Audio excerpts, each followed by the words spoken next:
Hey everyone. I finished my audiobook. Sad day. It was fun listening through everything again, as I've said in other vlogs, but it's always sad when it comes to an end. I'm waiting on the next one to come to Audible. Normally takes a couple months after it's been released, so I'll have to wait it out. My girl's making cupcakes for our son's birthday. He turned 11. And we get to hang out with him this weekend, so she's making cupcakes and stuff for him, so that'll be exciting.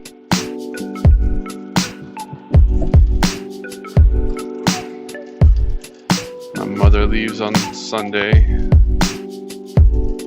It's pretty unfortunate that I'm having to work the whole time she's here, but I know she's here to see the grandkids as much as seeing me, so I hope she enjoys her time.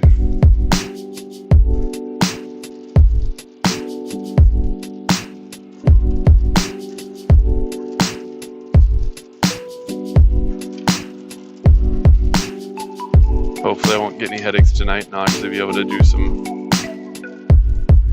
research, education stuff. I think I'm going to go for affiliate. I have one affiliate account set up, and it might work. The hard part is going to be, advertising it, obviously. But with this Google education I'm trying to get, hopefully that it'll be a little bit easier. The other thing I'm thinking about is, instead of trying to make this big swing ticket item, because the affiliate pays out like $700 if somebody actually buys it, but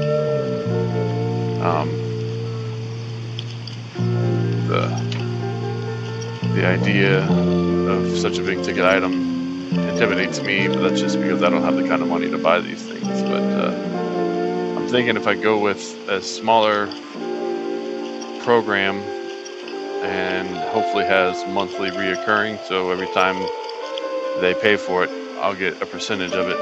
If I can find something like that, I might switch to advertising it more,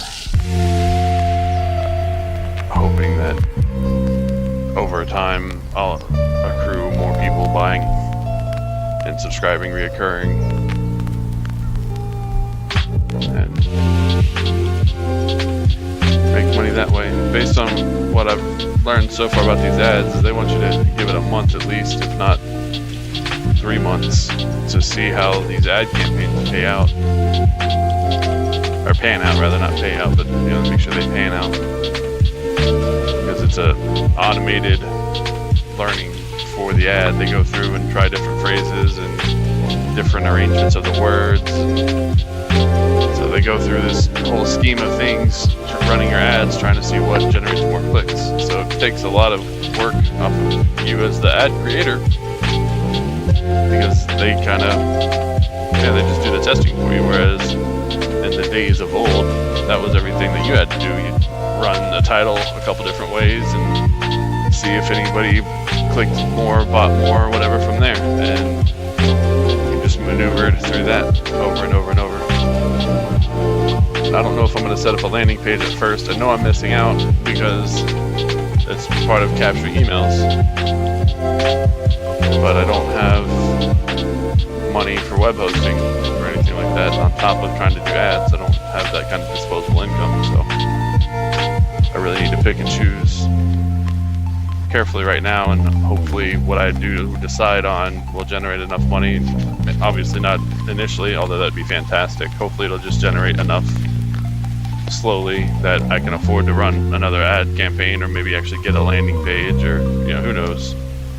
I'll be able to grow my methods from there. A book that's been recommended several times from different entrepreneurs is Rich Dad Poor Dad.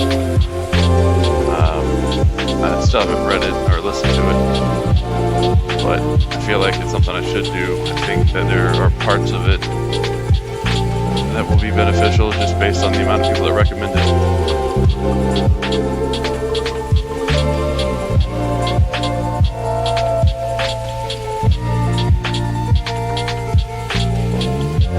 Wonder if I was getting headaches last night because the pressure changed, knowing that the rain was coming. tends to affect me sometimes.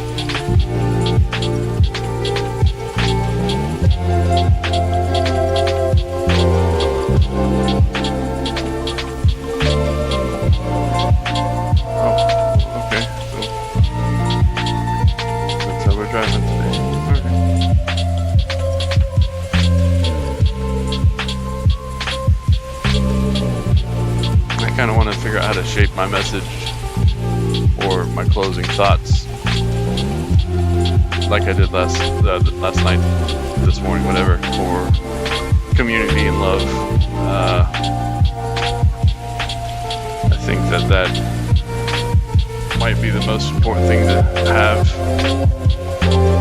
I know that there are introverts and extroverts and anything in between, but even introverts want to feel loved. They're just not out there in people's face and talking to people all the time. You know, most of them get pets, or, you know, I'm assuming I'm not an introvert, but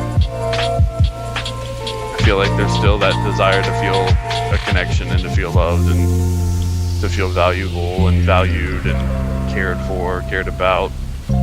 I think that that's kind of universal. There are certainly people out there that are hurting so bad or scarred or so angry, or, you know, who knows the reason, but they definitely feel like they don't need it, they don't want it, they could care less if they ever got it. And there's a part of me that thinks that just means they need it that much more. But I know you can't force things on people. You have to let them come to the decisions on their own. You know, even if there's a quick fix or a pill or whatever, you know, they still have to want to take it. I learned that the hardest way with my family being smokers, needing to quit.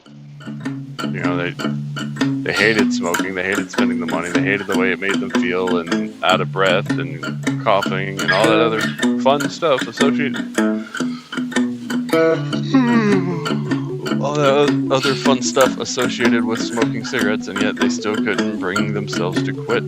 They tried patches and the gum, and they tried everything under the sun available to them at that time, and nothing was really working. It took my father 2 heart attacks to finally give it up. And my mother went through a really rough patch for a while there and just couldn't afford cigarettes. And that forced her to quit. And they're both definitely happier and healthier in a lot of respects. My dad's still a good bit overweight, but, you know, they were forced into it out of necessity instead of choosing to do it on their own volition. And it's unfortunate that it happened that way, but I'm still grateful that they're off of those terrible habits.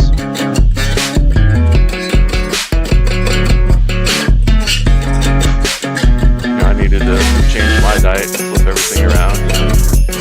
When my son was getting closer to being born, I realized that I had to change my diet, and I had to tell myself, do I want this soda more than I want to be around for my son's graduation?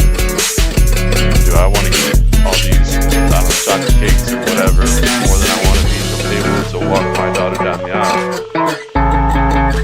You know, it's all these thoughts that only in my head, a bigger word than I could probably say, but, you know, everything was just in my mind. I had to put these real life scenarios in front of me to persuade me to go one way or the other, because I found my willpower lacking. And I liked to consider myself one of the most strong-willed people, but nobody's perfect, nobody's invulnerable, and I definitely have my weaknesses like anybody else. And that's okay. It's okay to fall short. It's okay to ask for help. Therein lies the community aspect of it. You know, I had to ask people that were better at things than I was how they did it, what mindset did they use, or what tools did they have that needed to change. I wanted it to change. And that's really the key to any of it, whether you're trying to do affiliate marketing or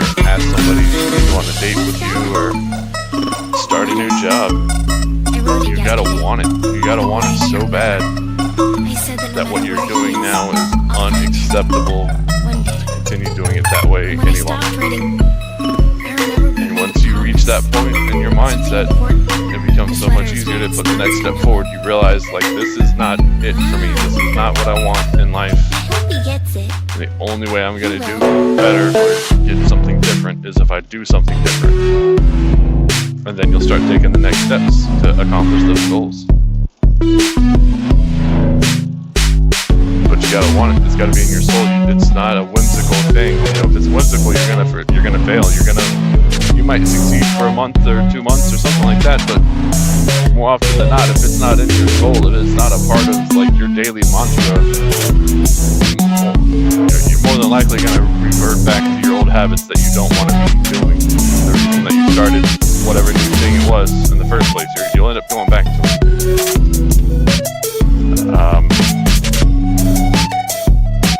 So get to that rock bottom point.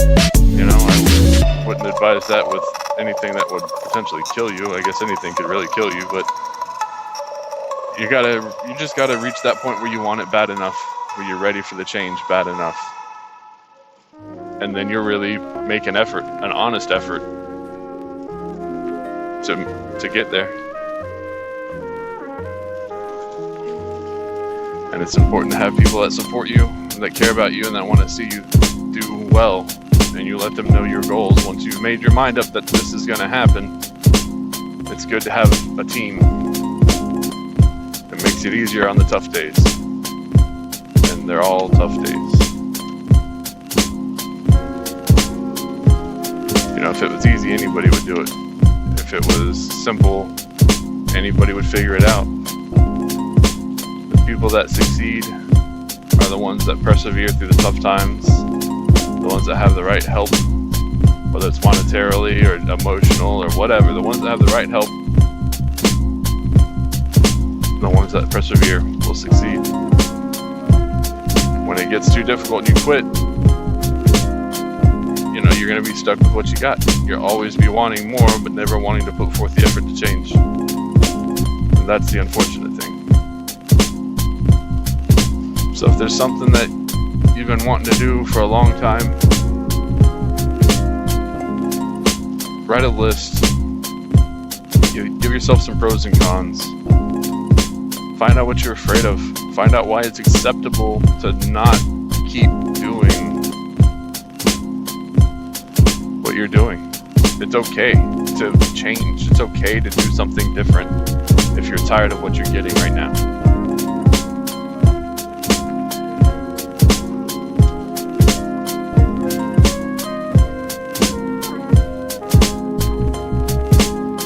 I feel like that last part didn't really go together. It's kind of a little uncohesive, but hopefully you get my meaning.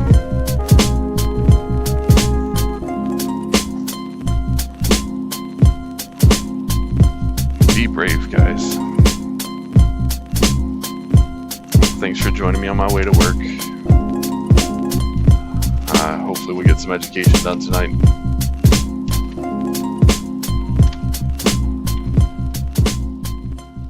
Hopefully you can tell somebody you love them and you care about them and that you're grateful to have them in your lives. I thank you guys for riding with me to work. Take care, guys.